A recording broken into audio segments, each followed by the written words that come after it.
On March 7, 1990, in the city of Ozark, Alabama, Carl Harris comes home to find his ex-wife Tracy is gone. After searching through their house, Carl goes straight to the police. About a week later, her body turns up in the Chattahoochee River. The cause of death is drowning, but suspiciously the autopsy reveals bruising on Tracy's neck. She was strangled before she was drowned. This just escalated from a missing person case to a homicide. In a case like this, the first person investigators are going to look at is the ex, Carl Harris, especially given witness reports that he physically abused her. But with no evidence to link him concretely to the murder and no other suspects, the case goes cold. 30 years later, Tracy's daughter, Carolyn, returns home to bury her grandma next to her mother's grave. And a daughter's search for justice reopens a decades-old case. And the moral of the story is, you can't believe everything you hear. Everybody has their motive, don't they? As the only suspect in the original investigation, Carl Harris is once again in the investigators' crosshairs. Did Carl kill Tracy, or was it someone else? How will the truth come to light and ensure a heartless killer is finally caught?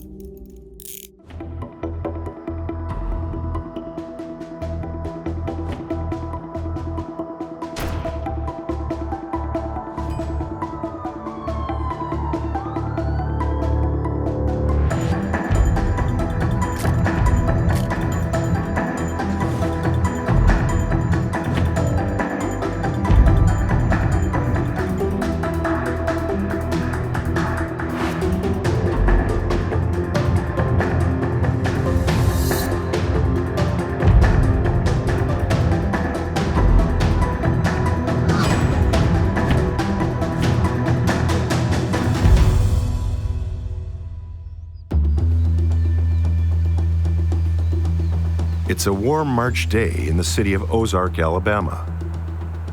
Not to be confused with the Ozark Mountain Range in Arkansas and Missouri. This is a small city of 15,000 working-class people. Just beyond the city of Ozark is the Chattahoochee River. On hot summer days, Ozark residents like to swim here. On an early spring afternoon, Tracy Harris is content just sitting by the river with her friends.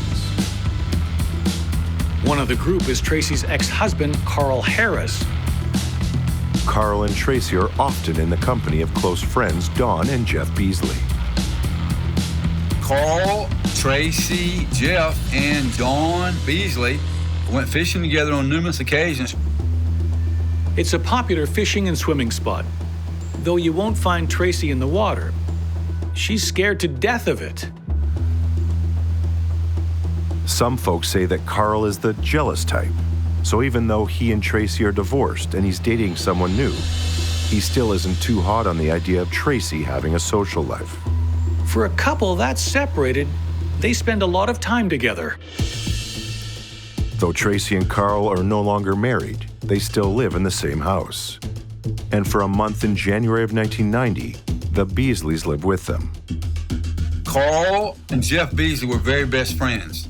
They were roofers in the area, and Carl had hired Jeff Beasley to work with him. So yes, they were very good friends. According to Dawn, Carl's got a short temper and there's constant fighting. It's a toxic environment, especially since she's pregnant with her and Jeff's first child. Dawn isn't happy living here. She hates seeing the way Carl treats Tracy, and she can't seem to convince Tracy to move out. Tracy stays because she wants to keep her family together. Tracy and Carl have a 3-year-old daughter named Carolyn, and Tracy wants her daughter to grow up with some semblance of a functional family, even if by all accounts this is not the healthiest environment. Dawn fears for Tracy, but she knows it isn't healthy to sacrifice her own peace and happiness. She convinces Jeff to find a place of their own. Dawn and Jeff Beasley move out in February of 1990. The Beasleys aren't the only ones who are aware of Carl's aggressive behavior towards Tracy. It's kind of an open secret around town that Carl is abusive. Unfortunately, he isn't challenged on it. And when Dawn and Jeff move out of the Harris' home, they tell Carl the reason is because they're starting their own family and they want their own space. This is true. It's just not the whole truth. Sometimes the fights get so bad the neighbors call police to the Harris home. Carl is the one who's doing all the fighting. Tracy is, by all accounts, quite meek. She's soft-spoken and she's compliant. She makes an easy target for his quick temper. And no matter what she does, including putting her own life on hold while he dates a younger woman, it's never good enough. There aren't any official police reports that tell us how often officers are called to the residence and for what. In those days, if the victim chose not to press charges, police simply left the matter alone. Tracy's trying so hard to keep her family together and raise Carolyn with a mom and a dad, as she never presses charges against Carl. Because both Tracy and Carl work a lot, their daughter Carolyn spends a good deal of time with her grandma, June Carolyn Gunter. Tracy and Carl both work shifts on off hours, and June is happy to step in and take care of Carolyn whenever Tracy needs a babysitter. Grandma June plays an instrumental role in little Carolyn's life, from the moment she's born. Tracy first meets Carl when she's just 16. He's a few years older, but like her, he's involved with church, and the two form a quick connection. Tracy's friends like Carl, and obviously she does too. It's a budding romance that quickly turns into young love. But in her senior year of high school, reality closes in on the young couple in a way that they aren't prepared for. Tracy gets pregnant. It's a scary wake-up call with Tracy still in high school. She wants to keep the baby, so the couple decide to get married. Family is everything to Tracy. She wants to give little Carolyn every advantage she can. And for her, the traditional nuclear family, a mom and a dad, is essential to making a good life for her daughter. Even when it's to her own detriment. In 1988, soon after Carolyn is born, Tracy and Carl divorce.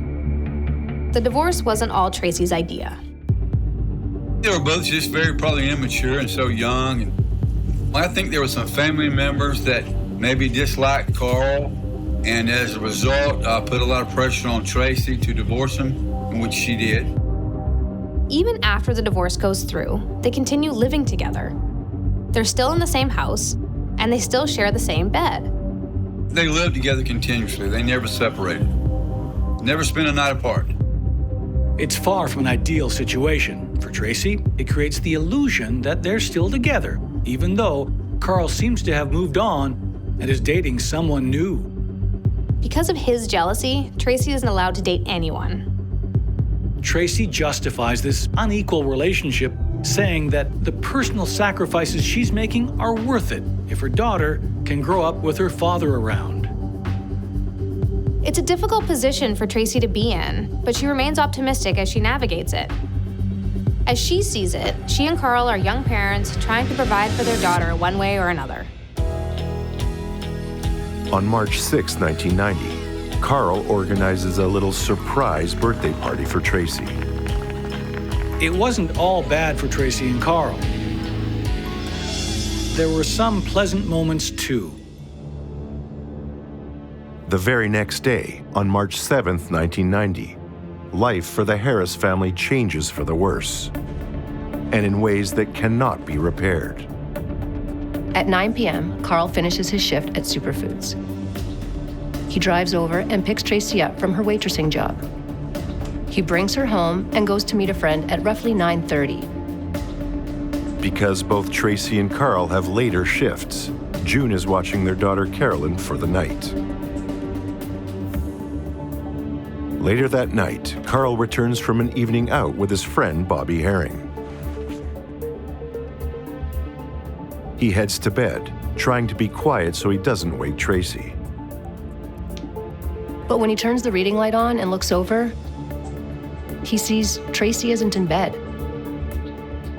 Carl searches the house calling out for Tracy, but there's no sign of her. Her shoes, coat, and purse are still here, but she's gone. The night before she went missing, Carl had a surprise birthday party for her at their house. So it absolutely shocked him when she wasn't home. Carl panics. It's totally out of character for Tracy. Why would she go out and leave her coat and keys behind? And he can't think where she would go at this hour. Carl goes straight to the authorities to report his ex-wife is missing. Carl went straight to the police department. And this is a very small town. I think his home was 3 blocks from the city police department. Carl checks with everyone he knows to see where Tracy might have gone. He calls June, but she hasn't seen or heard from Tracy since she dropped Carolyn off. He calls friends like Dawn Beasley, but they haven't heard from her either. He's trying to be rational. He doesn't think she's run off because there's no way she would leave Carolyn behind. Where can she be? He went to every place you could possibly go. He went to the hospitals. He went to the local county sheriffs. He went to the city police. Carl is persistent in his search for Tracy. He certainly appears to be a man who does not know where his ex-wife is. Not one time, but numerous times in the foregoing maybe 48 hours, Carl went looking for his wife, talking with friends and other people looking for her. Police search for Tracy, canvassing friends and places she often went to, but no leads come of it. With every day that goes by, Tracy's family grows more concerned for their missing loved one. It's just so out of character for her to leave without letting someone know. Her mom, June, thinks she might have been abducted. 1 week after Tracy goes missing, a body is found in the Choctawhatchee River, near the beach that Tracy and her friends often hung out at. A local fisherman found the body. He believed that it to be something else other than a body, but for precautionary reasons, he called 911 and they sent a dive team over and absolutely found the body.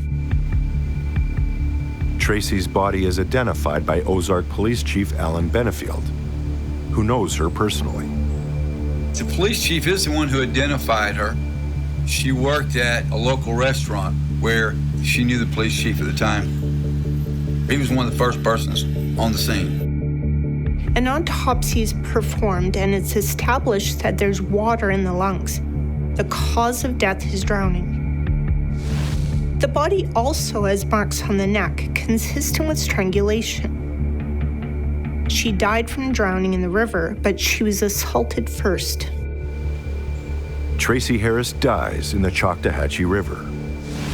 But before she goes in the water, someone tries to strangle her to death. The question is, who?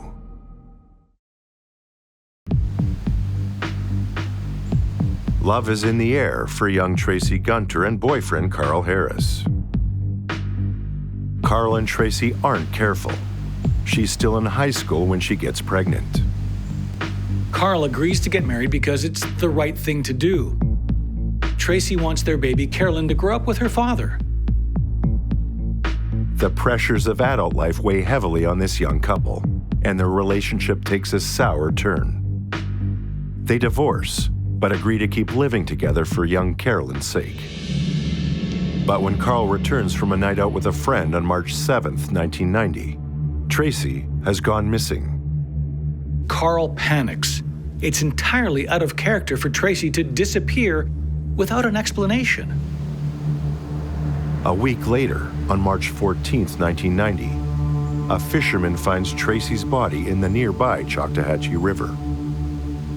An autopsy reveals the cause of death is drowning, but her body shows bruising on the neck that tells police a different story.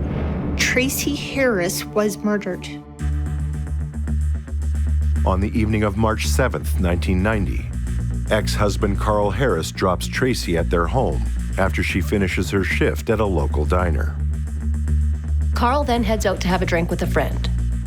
Their daughter Carolyn is at her grandma June's house, so Tracy's home alone for the night.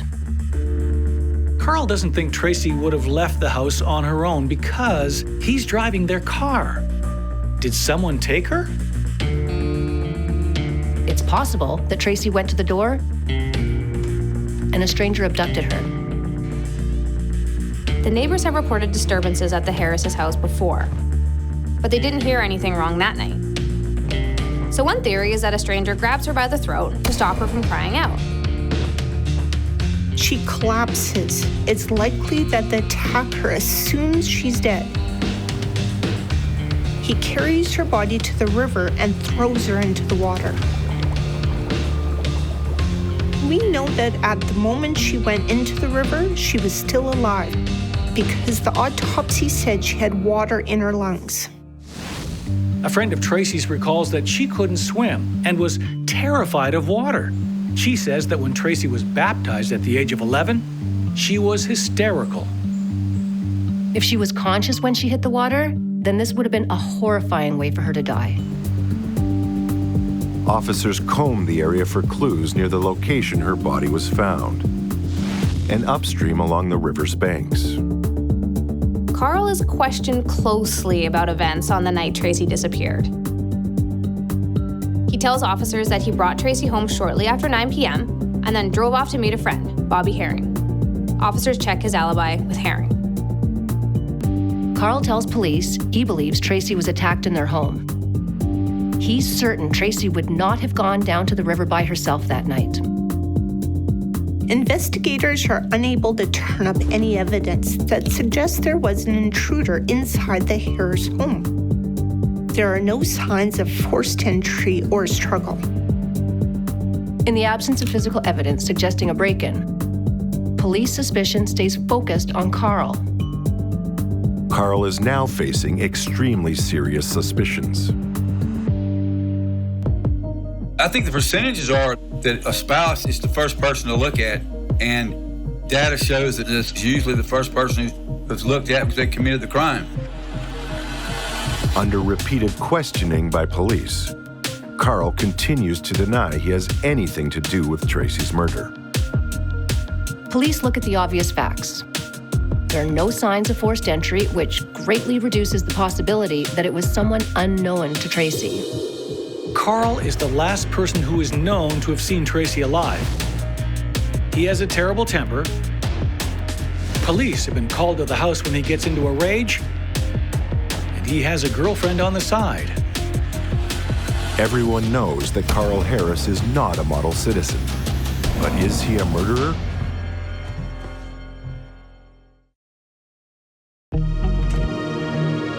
On the evening of March 7th, 1990, Carl Harris returns home from a night out to discover his ex-wife Tracy is gone. He calls the police and checks with friends and family. No one has any idea where she is. A week later, Tracy's body is pulled from the nearby Choctawhatchee River. She died from drowning, but marks on her neck indicate she was assaulted before she went into the water. This is a homicide. Investigators are searching for clues and considering who might have done this to Tracy. Her ex-husband, Carl, who first reported her missing and still lives with Tracy and their young daughter, Carolyn, is a prime suspect. Ozark Police Chief Alan Benefield knew Tracy and identified her body by the river. He is leading the investigation into her killing. Benefield first has to consider motive. If Carl killed Tracy, why would he do it? Police need to know more about their relationship. Carl claims things were fine with him and Tracy, that their living arrangement was amicable, and that they agreed they should both look after their daughter together. Tracy's mother, June, tells police that Carl was controlling and verbally abusive towards her daughter. Neighbors who reported arguments at the Harris house say they heard and saw nothing out of the ordinary on the night Tracy went missing. Police interview Don Beasley, Tracy's close friend and one-time housemate. Don tells police that Carl has a history of abusing Tracy. Dawn recalls a violent incident one evening when she and Jeff Beasley were living with the Harrises. They're fighting over money. Tracy tells Carl the water bill is overdue and they need to pay it or lose service. Dawn tells police that Carl flies into a rage. He puts his hands around Tracy's throat and threatens that he's going to kill her. Dawn says it's an example of how easily Carl gets angry and how violent his temper can be. Fights over money, a history of domestic abuse, and reports from neighbors of loud arguments. Carl is a difficult person, but is he a murderer? The type of violence that Dawn Beasley describes, strangulation, matches the marks found on Tracy's neck. But does Carl benefit if Tracy is gone? He had no motive to kill her. There's no motive whatsoever. He wasn't married to her. Carl and Tracy had an unusual living arrangement. They are divorced, but they sleep in the same bed. Carl has a girlfriend, and somehow Tracy tolerates it. Carl's got everything he wants. He wasn't having to pay a large sum of child support. There was a $50,000 life insurance policy that Tracy had. However, Carl was not the beneficiary of that. There was no monetary gain, so never was that a motive. If money isn't the motive, this murder might have happened in the heat of the moment. There's an argument, it leads to a fight, and in a rage, Carl strangles Tracy. The police officer indicated that it was determined that Carl strangled his wife at his home. She passes out, and he assumes she's dead. Took her motionless body into the back of his vehicle, took the body to a river arguably 10 miles away, threw the body into the river. But she's still alive, and she drowns in the water. Police work to prove their theory that Carl is the killer. They believe that the crime scene was his home.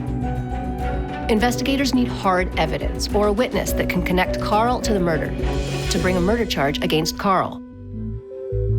A search of Carl's truck that he admits to driving on the night of the killing yields no physical evidence that is helpful to the investigation. Tracy and Carl share the home and the vehicle, so it's natural to find her hair and DNA everywhere.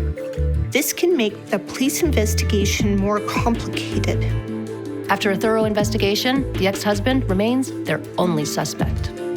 But without evidence or a witness, there's not enough cause to file a charge against Carl Harris. Tracy's murder remains unsolved, and her killer walks free for years.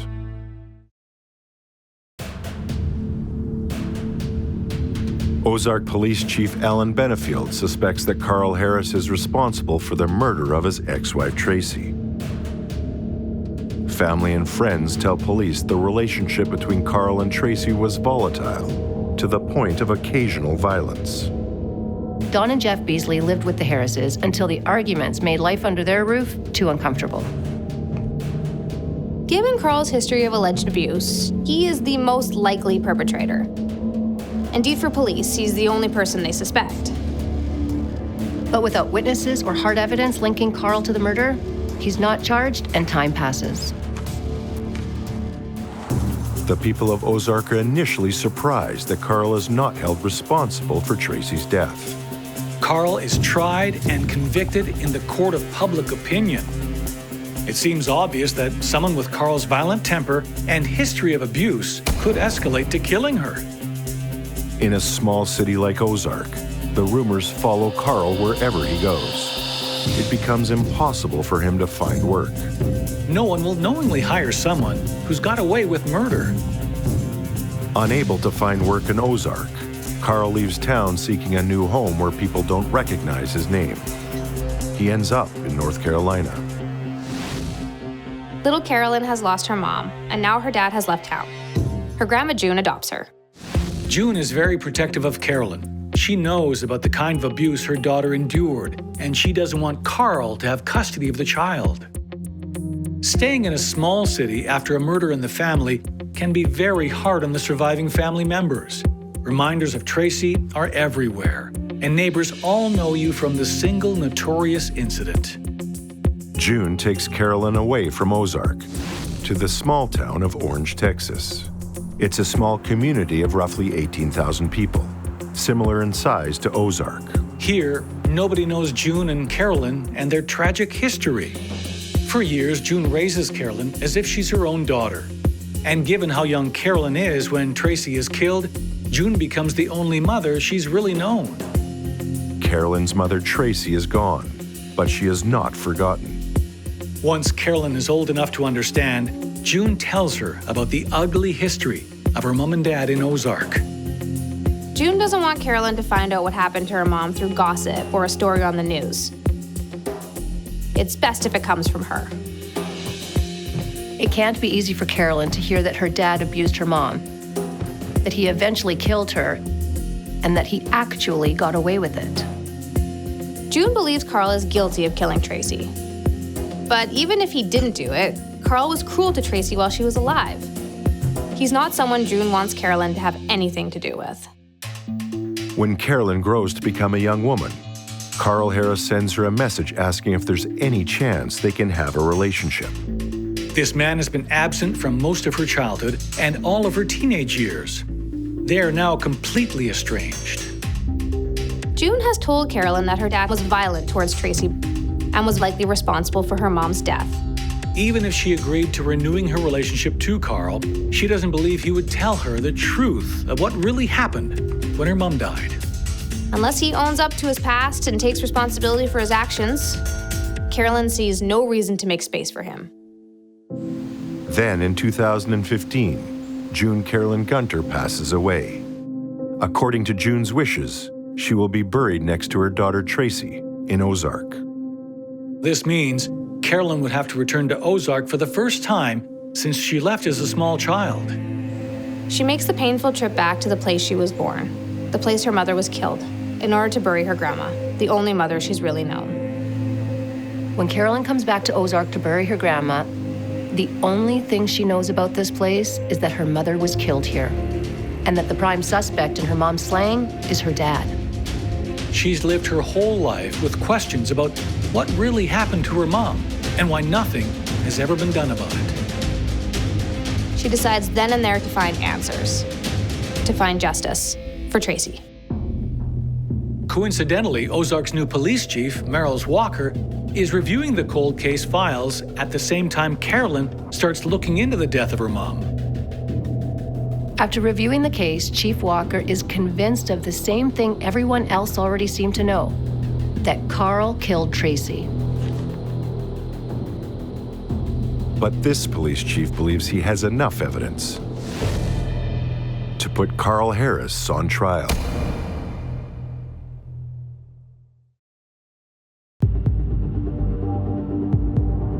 On the night of March 7th, 1990, in the town of Ozark, Alabama, Tracy Harris is attacked and strangled in her home. She is still alive when she is driven to the Choctawhatchee River and thrown in. She drowns, and her body is found a week later. The only suspect in the case is her ex-husband, Carl Harris. He's suspected of murder and investigated for weeks, but never charged.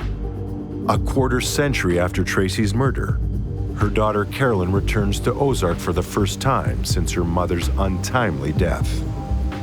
She's there to fulfill her Grandma June's final wishes, to be buried next to her daughter. After all these years, Carolyn decides she wants some answers, and if possible, justice for Tracy.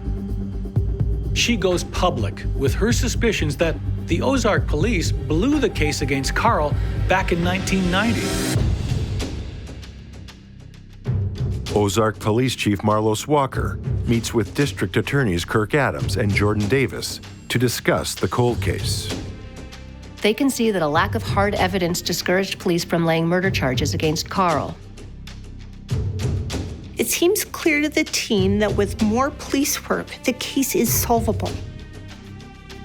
They're not coming at this case from the perspective of, well, we need to figure out who killed Tracy. To their thinking, they know who killed Tracy. Now they just need to prove it. One of the unusual things about this decision is that there's no new evidence in the case. Often a cold case gets reopened because new technology allows forensic experts to test for DNA in items gathered as evidence. There's no evidence that changed. Nothing changed. There was no evidence that changed from 1990 until 2016 when he was arrested. None. In the absence of new evidence, police start the process of re-interviewing witnesses who gave statements back in 1990. And investigators go to North Carolina to interview Carl.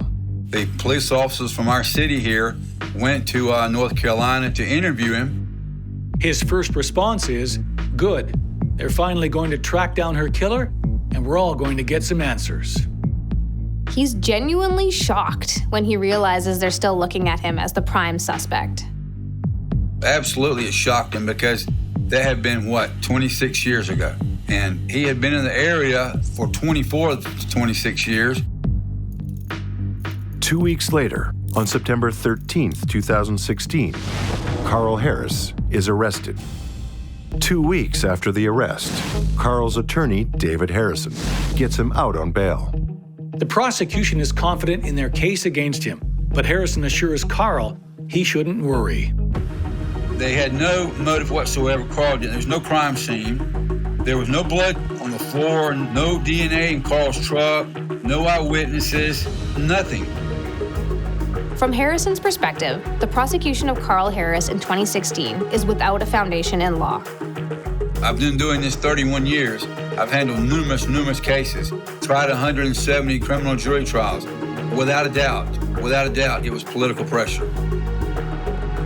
Investigators have a working theory of what happened to Tracy the night she was murdered. Carl finishes his shift at Superfoods at 9 p.m.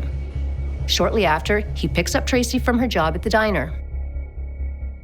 When they arrive home, Carl drops Tracy off and goes on to meet a friend. After Tracy heads inside, Carl waits and then goes in after her. Then Carl strangles her in their home. That's what the testimony was. So they believe that the crime scene was his home. When she falls unconscious and collapses, Carl assumes she's dead. He then carries her to the truck. Carl dumps Tracy's body in the Chachawachi River. He is unaware that she is still alive. He then gets in his truck and drives to meet his friend, Bobby Herring. When he was first interviewed by detectives in 1990, Herring said Carl met him around 9:30 p.m. It's a pretty tight window to pick up Tracy from work after 9, strangle her, dump her body, and meet up with his friend by 9:30. He would have to do all of that and travel roughly 20 miles in the span of 30 minutes. It's not impossible, but it doesn't leave any margin for error. Carl's attorney, David Harrison, believes the DA's timeline of events is flat out impossible. In his view, they've decided that Carl is their man, and they'll manufacture whatever narrative is necessary to make it all fit. If someone asks me what's the problem with the system, prosecutors and policemen get that target who they think committed the crime, and they try to make the evidence fit the crime and fit the defendant who they want. Prosecutors are confident that material witnesses will help them make their case against Carl Harris. What they don't expect is that one witness is about to blow a hole in everything they know to be true.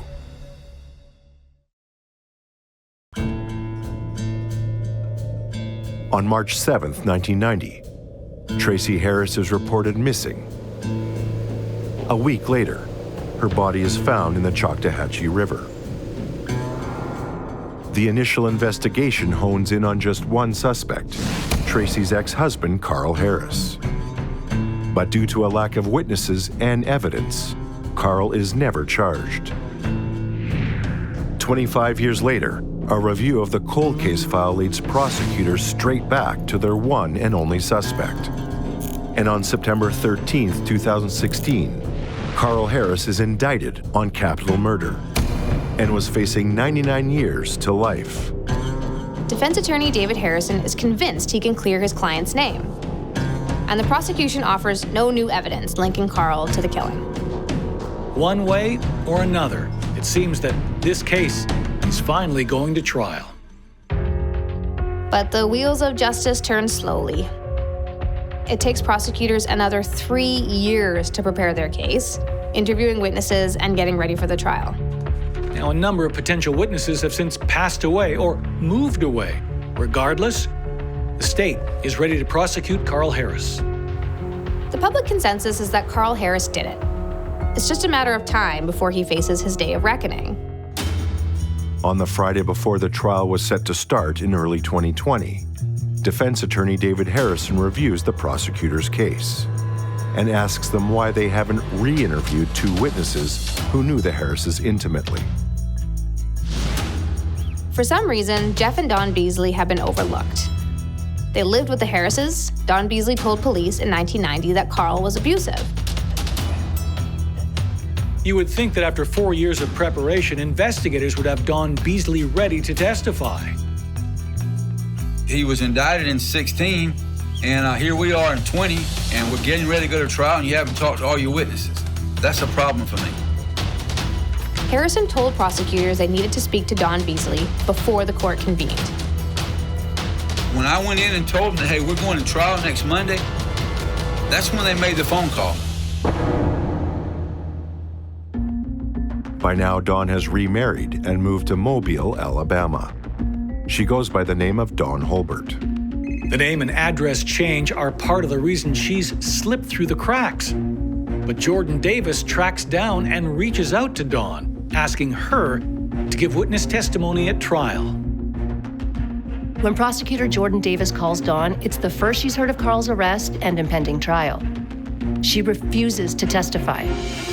On the Friday before trial is set to begin, on Monday, January 13th, 2020, prosecutors prepare a subpoena for Dawn Beasley. Dawn calls prosecutor Jordan Davis and says, "Look, you don't want me to testify." And that's when Dawn Beasley tells the authorities that they're about to try an innocent man. They're 3 days from trial, and this bombshell drops. They get in their car and head straight to Dawn's house. They went down to Mobile, Alabama, which is about 4 hours away, sat and spoke to her, and she said, look, you guys have the wrong guy. And there's more. Dawn says she knows who the real killer is. My husband, my ex-husband's the one that killed this girl. And I know, number one, because he admitted it to me, and he took me to the scene. Dawn tells prosecutors what really happened on that fateful night 30 years ago. Dawn is asleep when her husband Jeff comes home and wakes her up. He's frantic, upset. He says he went over to talk to Carl, but he wasn't home, so he spoke to Tracy. He tried to talk her into leaving him, but she got angry and they fought. He says they tussled, he accidentally hurt her, and now she's dead. When Dawn suggests explaining all of this to police, Jeff tells her no, that it would ruin their lives. They're about to have a baby and start a family. So Dawn agrees to keep this all secret and has done so for 30 years, until now. The prosecutors call Ozark Police Chief Walker and tell him to bring Jeff Beasley to the station for questioning. Ozark detectives interview Beasley on January 11th. At first, he denies Dawn's story. He agrees to a polygraph test and fails, yet still maintains he's innocent. After 4 hours of intense questioning, Beasley breaks down and admits he killed Tracy. At the 11th hour, Dawn's long-held secret blows the entire investigation to pieces. The investigators who did this investigation in 1990 were very, very thorough. However, they made one mistake. Dawn and her husband, Jeff, actually lived with Carl and Tracy. They never spoke to them. They never spoke to them. I found that to be very strange. The following Monday, the DA's office holds a press conference and announces Carl Harris is innocent and that Jeff Beasley has confessed to Tracy Harris's murder. Of course, the DA is relieved to avoid a wrongful conviction, but this admission is also incredibly embarrassing. That same day, Carl's lawyer, David Harrison, addresses the press. Now, relieved as Carl is to be exonerated, he feels it's too little too late. Carl almost went to jail for a crime he didn't commit. All because investigators got in their heads that he was their man, and they never bothered to look at other potential suspects. I sued the city of Ozark for $6 million along with my client, Carl Harris. case is pending right now before the Middle District of Alabama, and we'll see how that unfolds. 30 years after Tracy's murder, Dale County Circuit Judge William H. Fillmore sentences 54-year-old Jeff Beasley to 30 years in prison. Dawn said she sat on Jeff's guilty secret all of these years to protect her family. She said she doesn't feel remorse for what it may have done to Carl. Not after all the time she witnessed him abusing Tracy. I think the statement of Dawn Beasley was March the 19th of 1990, wherein she indicated that she's seen Carl beat Tracy till she was unconscious. Carl Harris and his lawyer, David Harrison, not exactly sympathetic to Dawn Beasley's excuses. I find that unbelievable when she knew all along that her husband had been the one that committed this murder. And the moral of the story is, you can't believe everything you hear. Everybody has their motive, don't they? Despite Carl's exoneration, his daughter Carolyn is not yet ready to let him into her life. Carl didn't kill Tracy, but her grandma June's stories of his abuse are a dark shadow that hangs over them. Carolyn has made a Facebook page in memory of her mother. She wants to raise awareness about domestic violence and sexual assault. David Harrison says Carl Harris is another innocent victim in this sad and troubling case. 1.7 million Americans have died and given their lives for us to have a right to be innocent until proven guilty. Unbelievably, that's not the standard. We don't hold the state of Alabama or the United States to that degree. Until cases like this stop happening, I won't ever feel good about it. It's what motivates Harrison to keep defending his clients who insist they are innocent and ensure the true killer is finally caught.